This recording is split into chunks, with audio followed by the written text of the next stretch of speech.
오늘 성탄절에 우리에게 주시는 하나님 말씀은 이사야 9장 6절 말씀입니다. 구약성경 732면 이사야 9장 6절 말씀입니다. 이 계시의 말씀을 제가 받들어 읽어드릴 때 살아계신 하나님의 음성을 들으실 수 있기를 바랍니다.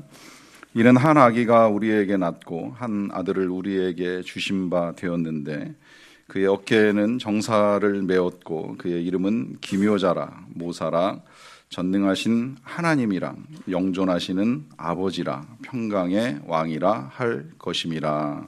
아멘.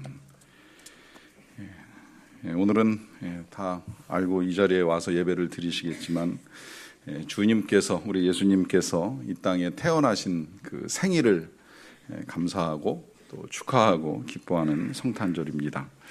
이 성탄절에 이곳에서 예배를 드리시는 여러분들 모두와 또 여러분들 가정과 우리 자녀들이 다니는 학교와 그리고 일하시는 일터에 주의 은혜가 더욱 충만하시기를 우리 예수님의 이름으로 축원합니다. 이 성탄절에 우리가 이제 자주 듣는 여러 말씀들 또 표현들이 있어요. 그 가운데 많이 들었던 것 중에 이제 이런 말씀 아실 겁니다. 지극히 높은 곳에서는 하나님께 영광이에요. 또 땅에서는 하나님의 기뻐하심을 입은 사람들 중에 평화로다라고 하는 말씀입니다. 줄이면은 하늘의 영광, 또 땅에는 평화, 이제 이렇게 줄여서 이 성탄을 요약하면 하나님께는 영광이 되고 또 우리에게는 평화를 주시는 하나님의 사건으로 그렇게 이야기를 합니다. 그래서 성탄절이 되면 누구라도 다 이제 평화를 누려야 되고 또 누리고 싶어하고 누리는 게 마땅합니다. 아침 신문 보니까 요 성탄절 기간을 맞이해서 전쟁 중이던 우크라이나 같은 나라가 한 며칠 동안 전쟁을 멈추기로 했다는 거예요. 내전 중이었는데 남수단도 그렇다고 그러더라고요. 잠시 전쟁을 멈추고 요 시간만큼은 싸우지 말자 하는 약속을 했다고 합니다. 이 전통이 2차 대전 때도 있었는데 2차 대전 때 프랑스와 독일이 전쟁을 하다가 성탄절 맞이하면서 우리가 주님 오신 성탄절까지 싸워야 되겠는가?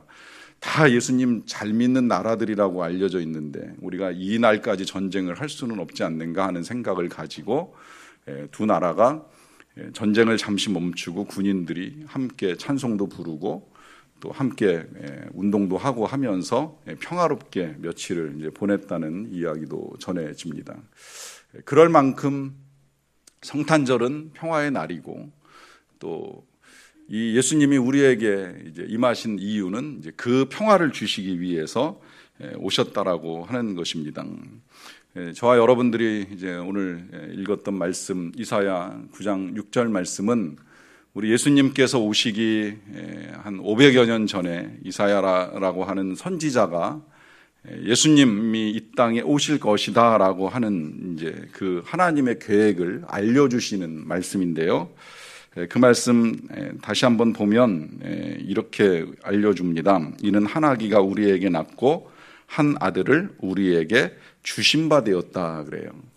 이 표현부터 잠깐 보면 한 아들이 우리에게 태어났는데 이 아기가 예수님이시고요. 근데 이걸 그냥 낳았다고만 말하지 않고 우리에게 주셨다 그래요. 이렇게 말씀하는 이유는 이 아들은 여인의 배에서 태어난 아들이기는 하지만 그러나 하나님이 보내신 아들, 하나님의 특별한 계획 속에 태어난 하나님의 아들이기 때문에 이제 하나님이 주셨다 이런 표현을 쓰는데 그럼 그가 누구냐라고 했을 때 여기 보면 여러 이야기가 있어요. 뭐 기묘자, 모사, 전능하신 하나님, 하나님의 아들이니까 하나님이에요. 이걸 조금 설명하자면 사람의 아들이 사람이고 소의 자녀가 송아지고 개의 자녀가 강아지인 것처럼 하나님의 아들을 우리에게 주셨기 때문에 예수님은 하나님이신 거예요. 그래서 전능하신 하나님이라고 설명도 하고 또 영존하시는 아버지라 표현도 하는데 끝에 보면 이제 평강의 왕이다 이렇게 예수님을 가르쳐 주고 있습니다. 예수님은 평화의 왕이십니다. 평화를 주시기 위해서 오셨습니다. 그래서 우리가 이때만큼은 정말 모든 싸움 다 중단하고 오직 이 평화를 누리기 위해서 애를 쓰는 것입니다.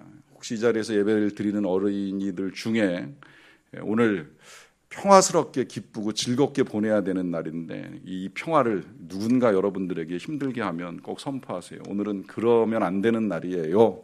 말할 수 있어야 돼요. 오늘은 기뻐해야 되는 날이고 평화스러워야 되는 날인데 내 평화를 빼앗지 마세요라고 이야기할 수 있어야 됩니다.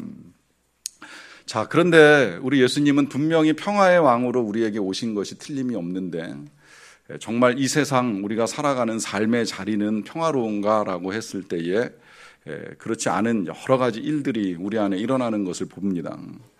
한 가정의 평화가 깨지는 일이 있어요. 이유는 여러 가지입니다. 질병으로 평화가 깨지기도 하고 갈등으로 평화가 깨지기도 하고 또 여러 가지 고통으로 평화가 깨지는 일이 있습니다. 그리고 더 안타까운 건 지난 한 해 우리가 2017년을 보내면서 제일 많이 들었던 단어 중에 하나가 전쟁일 거예요. 핵, 미사일, 선제 공격, 선제 타격, 전쟁 이제 이런 단어들 솔직히 듣고 싶지는 않았지만 뉴스만 틀면 신문만 보면 거의 하루도 안 빠지고 우리 귀에 우리 눈에 보이고 들려왔습니다. 우리 예수님은 우리에게 평화를 주시기 위하여 2000년 전에 이 땅에 오셨는데 왜 지금 우리가 살아가는 이 자리는 그런 평화롭지 못한 일들이 계속 이어지고 있는가 하는 질문이 생겨요. 제가 조금 전에 한 두 나라의 내전이 성탄절을 맞이하면서 잠시 중단되었다는 말씀을 드리기는 했지만 그러나 또 한편에서는 여전히 오늘도 전쟁을 하기 위해서 으르렁거리고 있는 중동의 몇 개 나라들이 있습니다. 그들에게는 성탄절이 없습니다. 평화가 없습니다. 여전히 언제 날아올지 모르는 미사일과 포탄에 두려워 떨며 불안 속에 평화가 깨지고 있습니다. 우리 예수님이 평화의 왕으로 임하셨는데 그리고 그분은 전능하신 하나님이라고 분명히 성경이 우리에게 가르쳐 주는데 왜 이 세상 우리가 살아가는 삶의 자리에는 여전히 불화와 다툼과 고통 등으로 평화스럽지 못한 시간들이 계속되고 있을까요? 여기에 이제 몇 가지 이유가 있는데요. 그 첫 번째 이유는 우리가 하나님과의 온전한 평화를 이루지 못했기 때문입니다. 저나 여러분들이 정확히 아셔야 될 것 가운데 한 가지는 우리 예수님의 오신 목적은 하나님과 우리 사이에 깨어진 평화를 회복시키기 위해서 오신 것입니다. 하나님과 우리 사이가 깨졌다라고 말씀을 드리는 건 우리에게 죄가 남아있는 한 또 우리가 죄를 가지고 살아가는 한 우리가 죄인으로 태어나서 죄 가운데 살아가는 한 절대 우리 하나님과 평화할 수 없습니다. 이제 그러다 보니까 우리가 살아가는 이 세상에 끊임없이 우리의 평화를 깨트리는 일들이 수없이 일어나는 겁니다.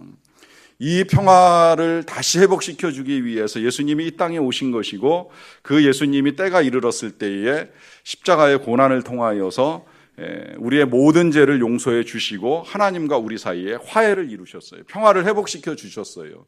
우리가 예수님을 믿는다는 건 그 사실을 믿는 겁니다. 예수님을 통하여서 깨어졌던 하나님과 우리 사이의 모든 관계가 회복이 되고 온전한 평화가 이루어졌다는 이 귀한 사실을 믿는 것이 우리의 믿음입니다. 그런데 거기까지 믿음을 갖는 것도 필요하긴 하지만 그것만으로는 이제 부족하다라고 말씀을 드릴 수밖에 없는 것은 그런 믿음, 예수님이 우리를 위하여 죽으셨고 우리를 위하여 이 땅에 오셨다는 이 사실을 믿는 믿음에서만 그치는 일이 많이 일어나다 보니까 계속해서 우리가 이 땅의 평화를 지키고 누려 나가는 것이 이제 어렵게 된다는 거예요. 사람들을 붙잡고 물어보면 누구도 평화를 원하지 않는 사람은 없다고 보입니다.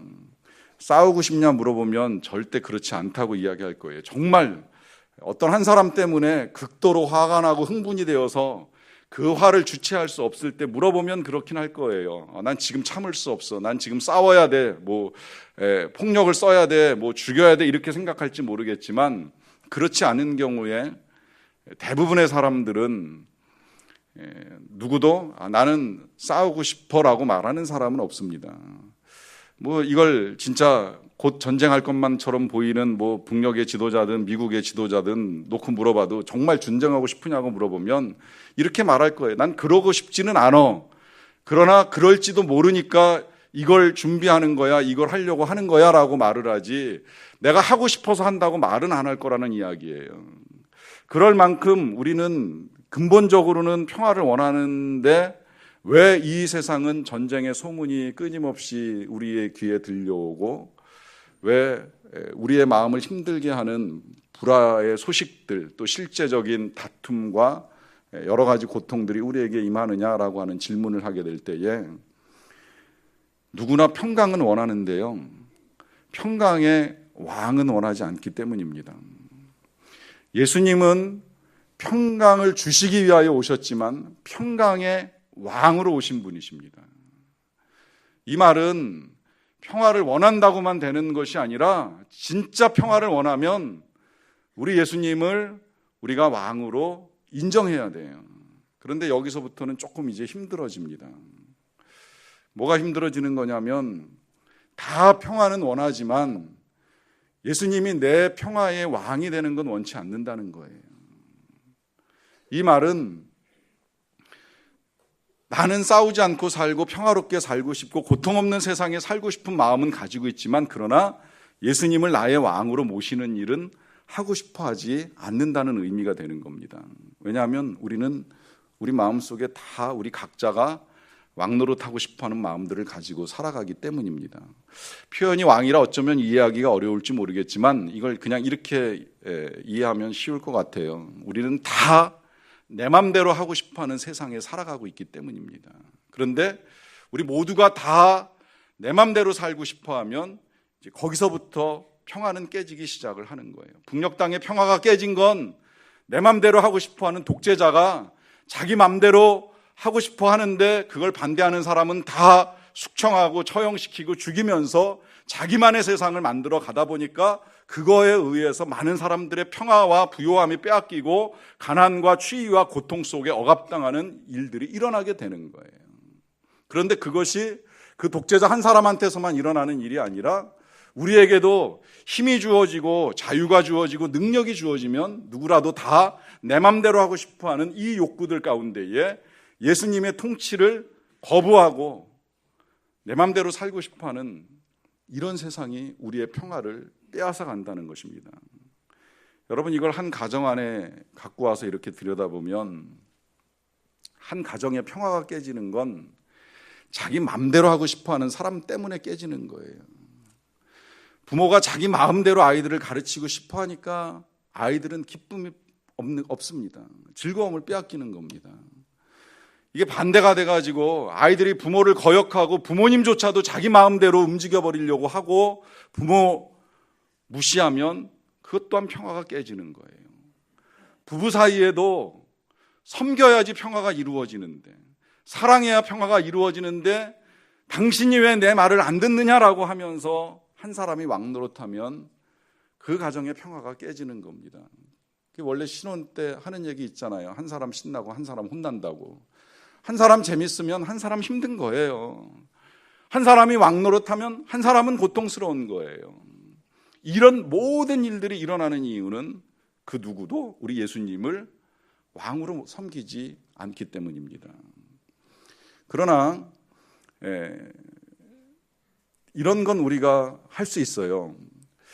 다 예수 믿고 다 평화를 꿈꾸고 다 평화롭게 사는 건 불가능할지 모르겠어요. 주님 오실 때까지 될지 안 될지 모르겠어요. 우리 주님은 그런 세상을 원하시고 우리에게 평화의 왕으로 임하셔서 평화를 이루기 위한 고통을 우리에게 보여주셨는데, 그것이 주님 오실 때까지 모든 사람들의 마음속에 다 전해질지는 모르겠지만, 그러나 한 가지 이건 제가 분명하게 말씀드릴 수 있어요.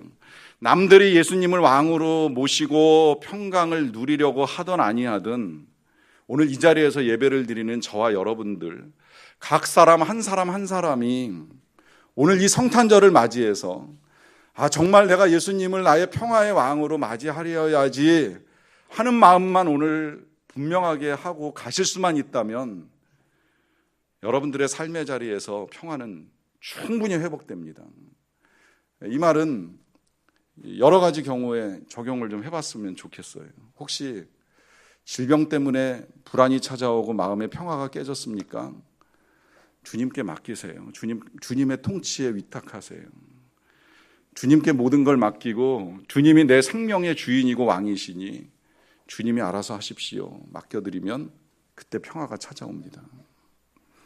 나를 힘들게 하는 그 사람 때문에 너무 고통스럽다고 여겨지십니까? 그렇다면 여러분들의 마음을 그 사람의 통치에 굴복시키지 말고 하나님이 내 주인이시니까 하나님이 주시는 기쁨과 평강을 빼앗기지 않게 해주십시오. 기도하고 선포하십시오. 들어보신 적 있겠지만 빅터 프랭클은 억울하게 2차 대전 당시에 수용소에 사로잡혀가지고 당하지 말아야 될 고통을 정말 심하게 당하는 경우가 있었어요. 그런데 그가 그 가운데서 견디고 이길 수 있었던 이유는 한 가지예요. 사람들은 외적으로 자신을 괴롭히지만 그것 때문에 하나님이 주신 평화와 기쁨은 빼앗기지 않겠다는 굳은 결단과 의지를 가지고 기도하는 가운데에 그 힘든 시간들을 이겨냅니다. 죽음의 소용소에서 그 고통을 이기면서 마음의 평강을 빼앗기지 않습니다.